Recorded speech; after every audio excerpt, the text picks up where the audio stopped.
जैसा कि आप सबको पता है कि एक वाइफ को अलग अलग कानून में काफ़ी सारे अधिकार दिए गए हैं। जैसे कि एक जो वाइफ है वो मेंटेनेंस क्लेम कर सकती है, डिवोर्स की पिटीशन फाइल कर सकती है, 498A का केस कर सकती है। ऐसे ही एक वाइफ को बहुत ही इंपॉर्टेंट राइट दिया गया है, राइट टू रेजिडेंस, जिसमें कि एक पत्नी को अपने ससुराल और अपने हस्बैंड के साथ रहने का उसके घर में अधिकार दिया गया है। और ये जो राइट है ये एक वाइफ को दिया गया है डोमेस्टिक वायलेंस एक्ट के अंदर। अब अगर किसी पत्नी का तलाक हो गया है तो क्या उस सिचुएशन में भी वो पत्नी जो है वो ससुराल में रहने का अधिकार अपना मांग सकती है? तो फ्रेंड्स, आज की इस वीडियो में हम यही डिस्कस करने वाले हैं कि एक तलाकशुदा पत्नी का अपने ससुराल में रहने का अधिकार होता है या नहीं होता है। और अभी रिसेंटली ऐसा ही कुछ इस केस में भी हुआ जो हम आज डिस्कस करेंगे। तो फ्रेंड्स, वीडियो को शुरू से एंड तक ज़रूर देखें क्योंकि ये वीडियो आपके काफ़ी काम आ सकती है। तो फ्रेंड्स, मैं हूँ एडवोकेट ज्योति और आप देख रहे हैं हमारा चैनल लीगल स्टोर हाउस। अगर आपने हमारे चैनल को अभी तक सब्सक्राइब नहीं किया है तो चैनल को सब्सक्राइब कर लें और नीचे दिए गए बेल आइकन को भी ऑन कर लें, क्योंकि लॉ से रिलेटेड ऐसी इंपॉर्टेंट इन्फॉर्मेशन हम आपके लिए लेके आते रहते हैं। तो फ्रेंड्स, बिना किसी देरी के शुरू करते हैं आज की इस वीडियो को। तो फ्रेंड्स, सबसे पहले हम इस केस के फैक्ट्स के बारे में जान लेते हैं। इस केस में एक हस्बैंड वाइफ की 2009 में शादी होती है, जिसके बाद 2011 में उनको एक लड़की भी होती है। और धीरे धीरे उस हस्बैंड वाइफ के बीच में डिस्प्यूट्स बहुत ज़्यादा बढ़ने लगते हैं, उनके बीच में बहुत ज़्यादा लड़ाई झगड़े होने लगते हैं, जिसके चलते जो हस्बैंड है वो 2017 में डिवोर्स की पिटीशन कोर्ट में फाइल करता है, जिसके बाद जो फैमिली कोर्ट है वो हस्बैंड को डिवोर्स ग्रांट कर देती है। लेकिन जो वाइफ है वो फैमिली कोर्ट के इस डिसीजन से सेटिस्फाइड नहीं होती हैं और वो अपील फाइल करती हैं ऑनरेबल हाई कोर्ट में। और इसके साथ साथ अपील फाइल करने के दौरान जो वाइफ है वो अपने हस्बैंड और अपने ससुराल वालों के खिलाफ जो है वो डोमेस्टिक वायलेंस का केस भी फाइल कर देती है। और वहाँ पे डोमेस्टिक वायलेंस के केस में वाइफ का कहना होता है कि मेरा हस्बैंड और मेरे जो सास ससुर हैं वो मुझे बहुत ज़्यादा परेशान करते हैं, टॉर्चर करते हैं, मेरे साथ हरासमेंट करते हैं और बात बात पर लड़ाई झगड़ा करते हैं। तो यहाँ पे डोमेस्टिक वायलेंस केस के अंदर जो वाइफ है वो मेजरली 2 रिलीफ क्लेम करती है।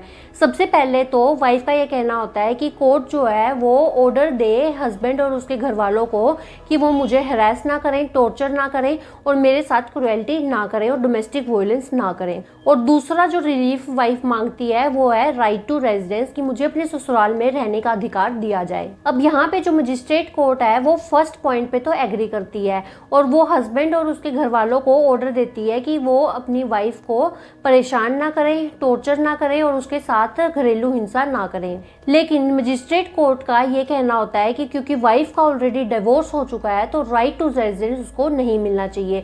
और वो ऑर्डर करती है वाइफ को कि उसको 1 महीने के अंदर जो अपना ससुराल है वो छोड़ना होगा। लेकिन जो वाइफ है वो इस डिसीजन से सेटिस्फाइड नहीं होती हैं और वो जाती हैं ऑनरेबल सेशन कोर्ट में। और सेशन कोर्ट का भी ये कहना होता है कि एक तलाकशुदा पत्नी का अपने ससुराल में रहने का कोई भी अधिकार नहीं होता है। राइट टू रेजिडेंस जो है वो एक मैरिड वाइफ के लिए होता है, लेकिन अगर किसी पत्नी का डिवोर्स हो गया है तो उस सिचुएशन में ये जो राइट टू रेजिडेंस है वो खत्म हो जाता है। तो इसीलिए सेशन कोर्ट का भी ये कहना होता है कि 1 महीने के अंदर वाइफ को अपने ससुराल वाला जो घर है वो छोड़ना होगा। लेकिन वाइफ इससे भी सेटिस्फाइड नहीं होती है और वो जाती है ऑनरेबल हाई कोर्ट में। अब जो ऑनरेबल हाई कोर्ट है वो दोनों साइड के आर्ग्यूमेंट्स को सुनती है, इस केस को डिटेल में एनालाइज करती है और सबसे मेन जो डोमेस्टिक वायलेंस एक्ट है उसको डीपली एनालाइज करती है। और यहाँ पे ऑनरेबल हाई कोर्ट का कहना होता है कि डोमेस्टिक वायलेंस एक्ट का केस फाइल करने के लिए कुछ पॉइंट्स हैं जो उस केस में होने चाहिए। जैसे कि डोमेस्टिक वायलेंस का केस फाइल करने के लिए एक पत्नी का अपने ससुराल में रहना जरूरी नहीं है।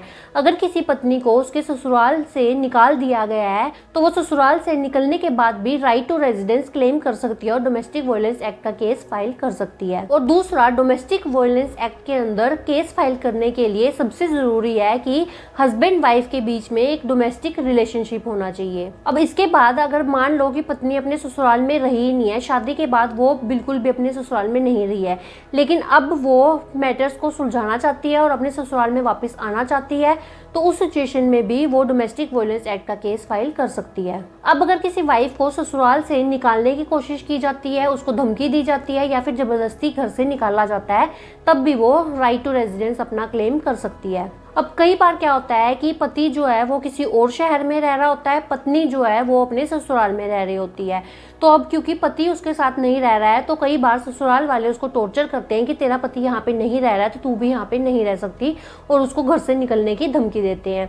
तो उस सिचुएशन में भी वो पत्नी अपने ससुराल में भी अपना राइट टू रेजिडेंस क्लेम कर सकती है, क्योंकि वो उसका शेयर्ड हाउस होल्ड है, शादी करके वो उसी घर में वहाँ पे आई थी, तो उसको वहाँ से नहीं निकाला जा सकता। अब इस केस में ऑनरेबल हाई कोर्ट का ये कहना होता है कि वाइफ ने डोमेस्टिक वायलेंस एक्ट का केस फाइल किया है, लेकिन यहाँ पे हस्बैंड वाइफ का क्योंकि तलाक हो गया है तो यहाँ पे कोई भी डोमेस्टिक रिलेशनशिप नहीं है। तो जो डिवोर्स्ड वाइफ है, जो तलाकशुदा वाइफ है, उसका अपने ससुराल में रहने का कोई भी अधिकार नहीं है। लेकिन सबसे मेन चीज जो ऑनरेबल हाई कोर्ट ने कहा कि माना कि वाइफ का तलाक हो गया है और अब उसका राइट टू रेजिडेंस नहीं बनता है, लेकिन उसको घर से नहीं निकाला जा सकता, क्योंकि डोमेस्टिक वायलेंस एक्ट के सेक्शन 17 के सब क्लोज 2 में ये क्लियरली मेंशन है कि अगर कोई वाइफ जो है वो अपने शेयर्ड हाउस होल्ड में रह रही है, मैट्रिमोनियल होम में रह रही है, तो उसको ड्यू प्रोसेस ऑफ लॉ के थ्रू ही निकाला जा सकता है। बिना प्रॉपर लीगल प्रोसेस को फॉलो करे आप अपनी वाइफ को अपने घर से नहीं निकाल सकते, चाहे ऐसे में आपका तलाक ही क्यों ना हो गया हो। अब इस सिचुएशन में जब हस्बैंड वाइफ का तलाक हुआ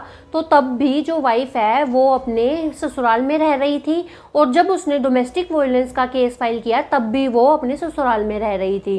तो ऐसी सिचुएशन में सिर्फ तलाक हो गया, इसीलिए वो घर से डायरेक्ट अपनी वाइफ को नहीं निकाल सकता। हस्बैंड को जो है वो एक प्रॉपर लीगल प्रोसीजर को फॉलो करना होगा, और वो लीगल प्रोसीजर है कि हस्बैंड को एविक्शन सूट फाइल करना होगा अपनी वाइफ के अगेंस्ट। तो अगर आप सिर्फ अपनी डाइवोर्स्ड वाइफ क्या किसी और को भी अगर अपने घर से निकालना चाहते हैं तो आपको एविक्शन सूट फाइल करना होता है। तो फ्रेंड्स, आई होप इस वीडियो से आपको क्लियर हो गया होगा कि तलाक के बाद एक वाइफ का राइट टू रेजिडेंस अपने ससुराल में नहीं होता है, लेकिन वाइफ को डायरेक्टली ऐसे नहीं निकाला जा सकता। उसके लिए आपको प्रॉपर लीगल प्रोसीजर फॉलो करना होगा, आपको एविक्शन सूट फाइल करना होगा। तो फ्रेंड्स, आई होप ये वीडियो आपको अच्छी लगी होगी, यूजफुल लगी होगी, इन्फॉर्मेटिव लगी होगी। अगर ये वीडियो आपको अच्छी लगी तो वीडियो को लाइक करें, शेयर करें। अगर आपने हमारे चैनल को अभी तक सब्सक्राइब नहीं किया है तो चैनल को सब्सक्राइब कर लें। तो फ्रेंड्स, इस वीडियो में इतना ही। अपना कीमती समय देने के लिए धन्यवाद।